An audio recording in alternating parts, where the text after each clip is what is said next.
Conocer el estado nutricional individual o el de una población requiere interpretar varios aspectos, como datos clínicos, por ejemplo, en el examen físico, para evaluar la carencia de vitaminas y minerales, también de datos del laboratorio que pueden reflejar estas carencias o excesos, por ejemplo, dislipidemias. También se pueden utilizar otras herramientas de evaluación que son subjetivas, como la valoración global subjetiva, que permite agrupar individuos o poblaciones que están bien nutridas, en riesgo de desnutrición o con desnutrición. Por medio de la entrevista podemos conocer qué alimentos consume, en qué momento del día, sus hábitos, costumbres, para lo cual hay métodos que ya están estandarizados y que se utilizan para la recolección de estos datos. También la valoración antropométrica nos va a informar acerca de la composición corporal, la relación entre el peso y la talla, la circunferencia de cintura y el riesgo de desarrollar enfermedades relacionadas con la nutrición. Entonces, la valoración del estado nutricional es una metodología que se emplea en la práctica clínica nutricional, permite evaluar o controlar el estado nutricional de un individuo o población y para realizarlo requiere del estudio de la alimentación, un examen clínico nutricional, tomar medidas antropométricas y también datos del laboratorio. La alimentación guarda una estrecha relación con el estado nutricional. El estudio de la alimentación comprende dos pasos: la anamnesis, o sea, la recopilación de toda la información relativa al consumo de alimentos, y el otro paso es calcular la ingesta con los datos obtenidos de la anamnesis. El objetivo de la anamnesis es conocer la ingesta del individuo o población a lo largo del tiempo y su relación con el estado de nutrición. Se pueden identificar costumbres, hábitos, picoteo, estado de ánimo al momento de la ingesta, por ejemplo, ansiedad o gratificación. Puede ser breve o exhaustivo y comprende básicamente al recordatorio y al registro.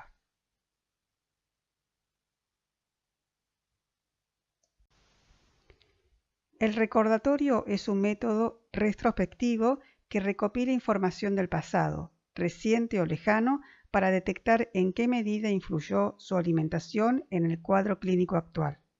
Puede ser un recordatorio de 24 horas, recordatorio por frecuencia de alimentos o grupo de alimentos, si queremos conocer, por ejemplo, si consume lácteos o carnes o vegetales y frutas, una historia dietética que es más completo y se utiliza para estudios longitudinales, y también métodos combinados con recordatorio y registro.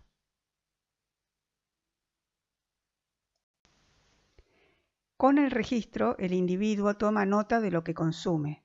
Es dinámico, secuencial, prospectivo y además puede observar su comportamiento alimentario y también realiza ajustes en su alimentación.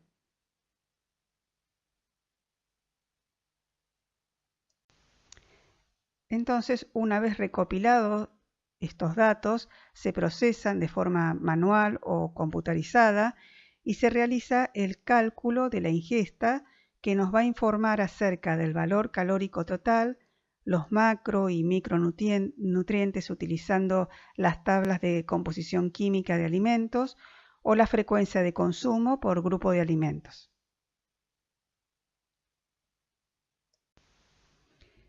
En esta tabla se muestran las características, las ventajas y desventajas de cada método, pero podemos decir que el registro requiere que el entrevistado sepa leer y escribir, o también puede realizarlo un familiar, por ejemplo, y puede ser de un día hasta 7 días. En el recordatorio, la desventaja es que depende de la memoria, pero si es de 24 horas es un método fácil, rápido y que no modifica el patrón de alimentación. El recordatorio de frecuencia alimentaria también es un método fácil y rápido, con buena información acerca del consumo por grupo de alimentos. La historia clínica, la historia dietética se utiliza para estudios longitudinales, más extensos y requieren de un entrevistador entrenado. Los métodos combinados también aumentan la precisión.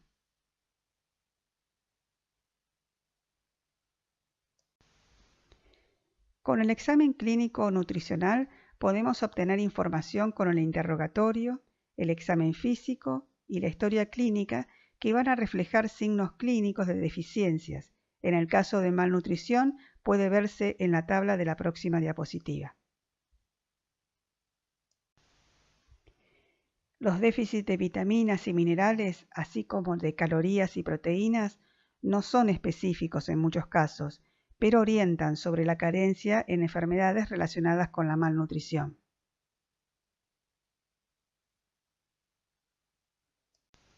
Todos los datos del examen físico-nutricional nos van a orientar acerca de las carencias de nutrientes.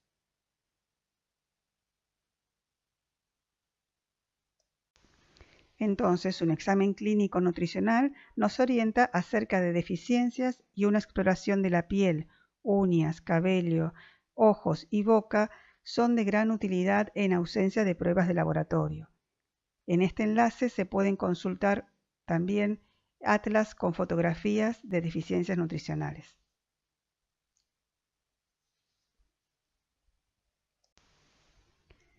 Entonces, para el examen clínico nutricional hay que tener en cuenta a quién o a quiénes voy a evaluar y para qué herramientas voy a utilizar para ello, si utilizaré pruebas de tamizaje como la evaluación global subjetiva o si además voy a realizar una valoración del estado nutricional completa con prácticas complementarias como antropometría, bioimpedancia, etc.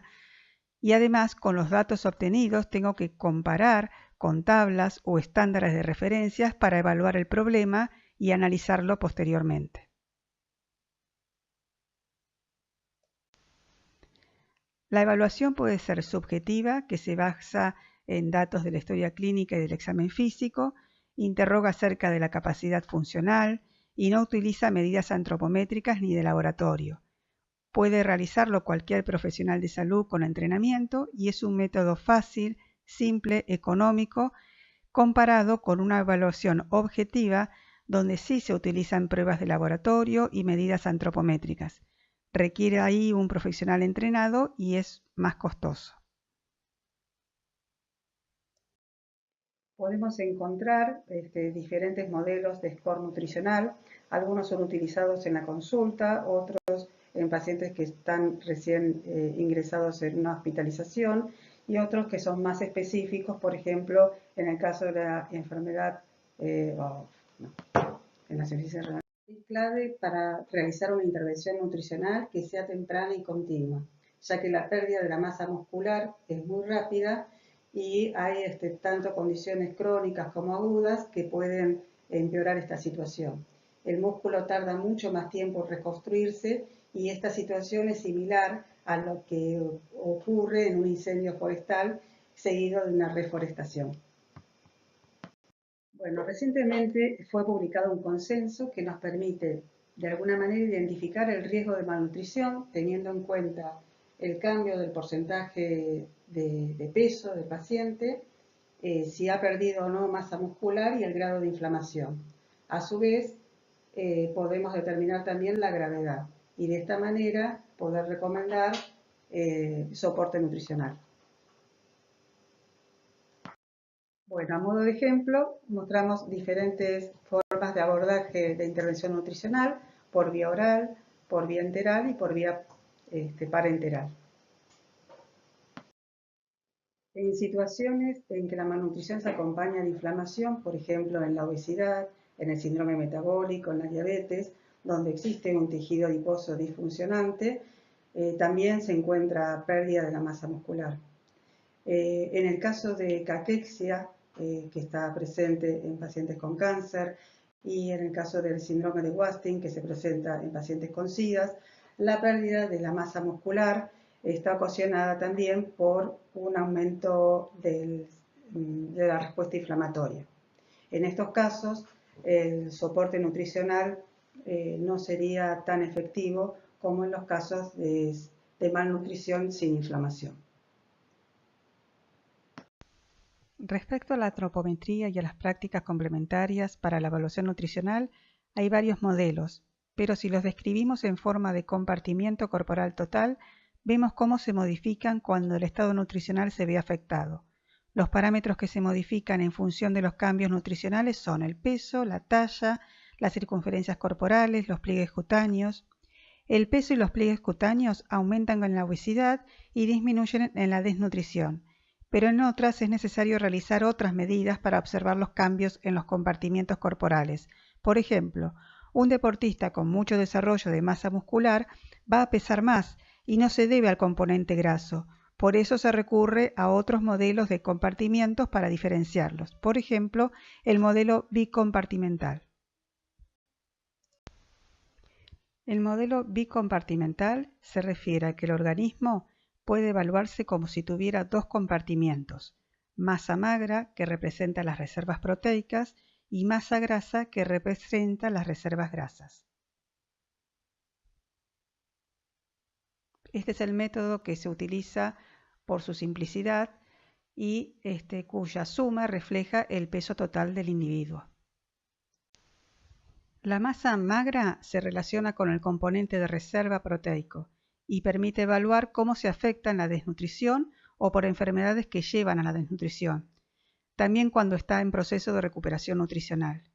En cambio, la masa grasa, típico de la obesidad, también su disminución se asocia con delgadez en la desnutrición crónica, por ejemplo, de la anorexia nerviosa. El cálculo se obtiene con fórmulas que previamente requieren de la medición de determinados pliegues cutáneos y con la sumatoria de ellas y el peso se obtiene la masa magra y la masa grasa.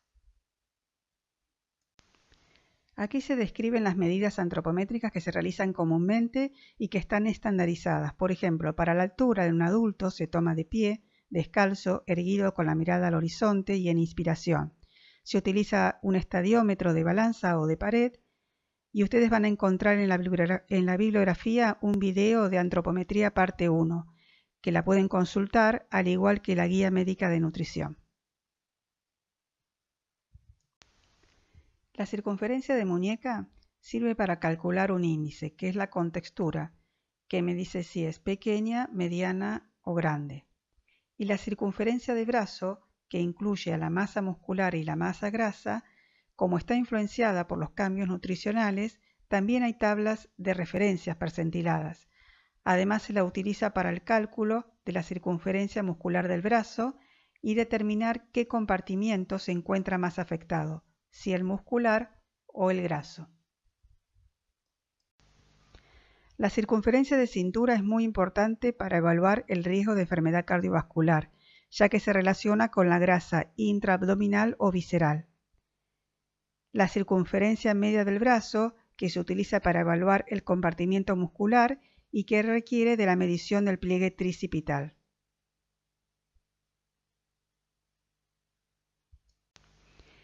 Con la circunferencia de cintura se puede calcular entonces el riesgo cardiovascular. Este parámetro es más importante que el índice de masa corporal, sobre todo en aquellos individuos con peso normal o sobrepeso, que ya pueden tener un riesgo cardiovascular alto debido a la distribución de la grasa predominantemente abdominal.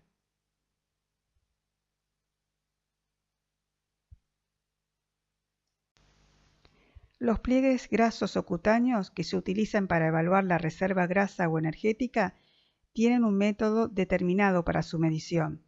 Pueden ver el video de mediciones antropométricas parte 3, allí se realizan las mediciones, siempre se hacen del lado derecho con un caliper y requieren de un entrenamiento especial.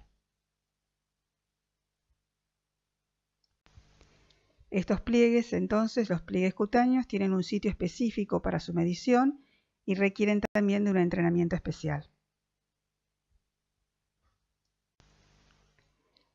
El diámetro sagital también es un parámetro útil para evaluar el riesgo cardiometabólico y se necesita un nivel y una cinta métrica para medir la altura sagital.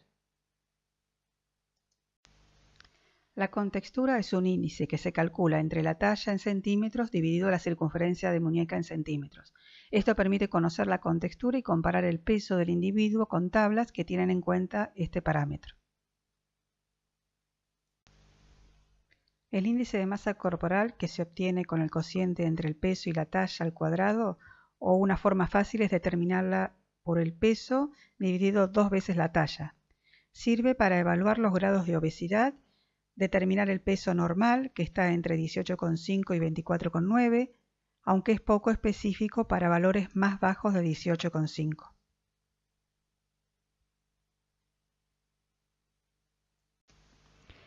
El índice cintura-cadera, que refleja la distribución de la grasa corporal en central o androide y femoral o ginoide, y relaciona el riesgo también de enfermedad cardiovascular, aunque actualmente se utiliza más la circunferencia de cintura para evaluar este riesgo.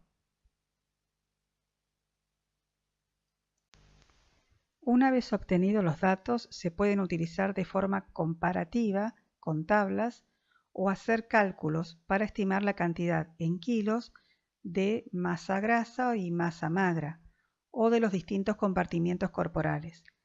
Por eso se los llama comparativos y cuantitativos.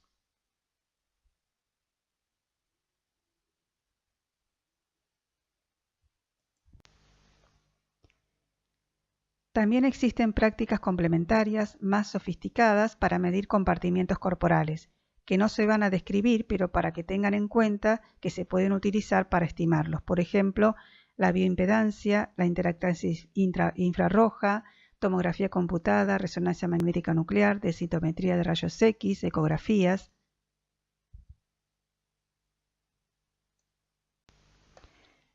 Los parámetros bioquímicos también se utilizan en combinación con otros parámetros antropométricos para la evaluación nutricional.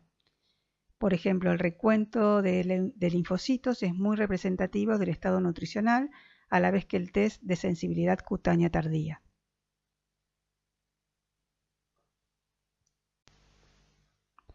Como cierre, decirles que hay muchas herramientas para la evaluación nutricional. Dependerá si es una evaluación individual o poblacional, con qué herramientas y personal contamos para la evaluación, y que también se pueden utilizar pruebas de tamizaje para la evaluación nutricional. Van a encontrar las actividades en el cuadernillo, que en este caso la harán entre ustedes en su casa, y información en la bibliografía y videos que fueron seleccionados para este laboratorio. Nos vemos en el foro.